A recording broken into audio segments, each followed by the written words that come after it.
Hi there, it's Debbie LaChusa, the business stylist, that I'm coming to you today from my desk in my home office.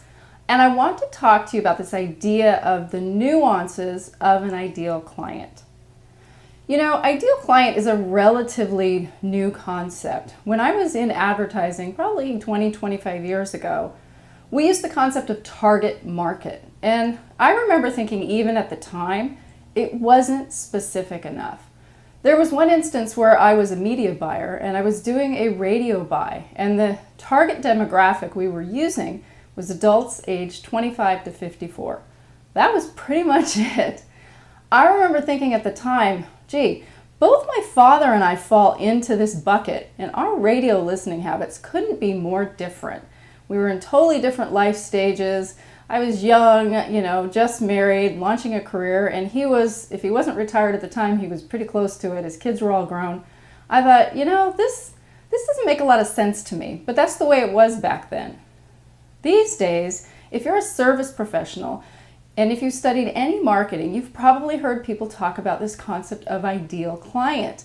And that is getting a really clear picture of that client that is the best fit for your services, the person you can best help, and the person you would most enjoy working with. And it's a very specific profile. It's more than just age.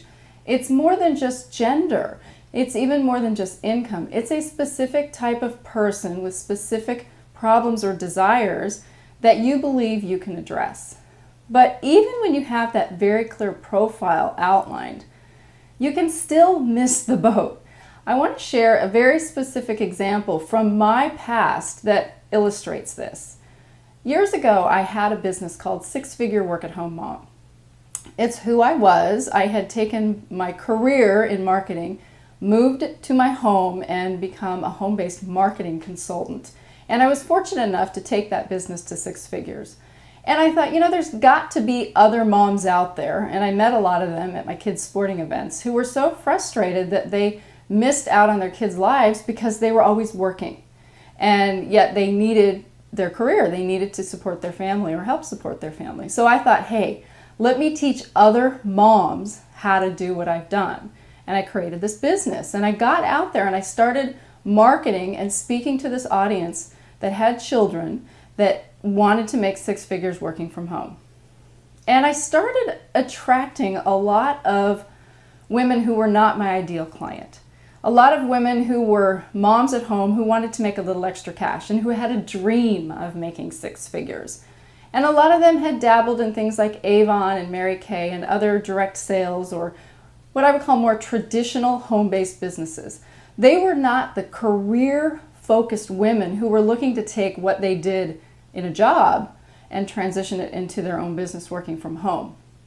And it was frustrating for me because I thought I had clearly identified this audience. I thought they were like me. They wanted more time with their kids. They would just take what they knew and go build a business around it. But I was very wrong. So I made some changes to my business, to my ideal client profile, and to my marketing. And I started speaking to career women. I started speaking about business. I started speaking about building a profitable business that just happens to be your own business, and it happens to be home-based. So you can have more time freedom, flexibility, and be there more for your kids. I shifted the priority from focusing on moms to focusing on business, which was my forte anyways. It's where I came from. It's what I knew. I had brought in the personal side and my own personal motivator as being a mom and tried to make that sort of the hook, and it didn't get the right people.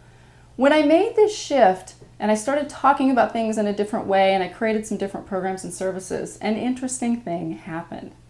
I still got primarily women. A lot of them were still moms, and I believe that's just because that's who I was. It's the way my marketing looked. The things I talked about, blogged about were from my own life. But the primary focus was business, not family. And I'm not saying that it was business first and family second. It was just a priority. It was what I talked about in my marketing. And it was much more effective. I got women like me who were the women that I was trying to get, who were creating this real business, not just looking for a part-time income opportunity or had a dream of making six figures, but people who were really building a coaching or a consulting business. And yes, a lot of them happen to have kids, and that was one of their motivators. So I'm sharing this with you because I think a lot of times we think we've done that bulleted list of our ideal client and we believe we know them so well. And then we get frustrated when we either attract the wrong people or our marketing just doesn't work very well. And it may be that your ideal client profile needs a slight twist, like mine did. You may need to step back based on the results you're getting and say, how can I shift this so I'm really speaking to what's most important to the audience that I'm trying to reach? And it may not be what you're speaking to right now in your programs and services and in your marketing. So it may not be a wholesale change. It may be just turning it slightly. And sometimes it's a wholesale change. But the reason I wanted to share this with you is because it's an important nuance, and it is a very subtle difference, but it can make a world of difference in the success of your business. I hope you found this helpful, and I will see you again next time. Take care.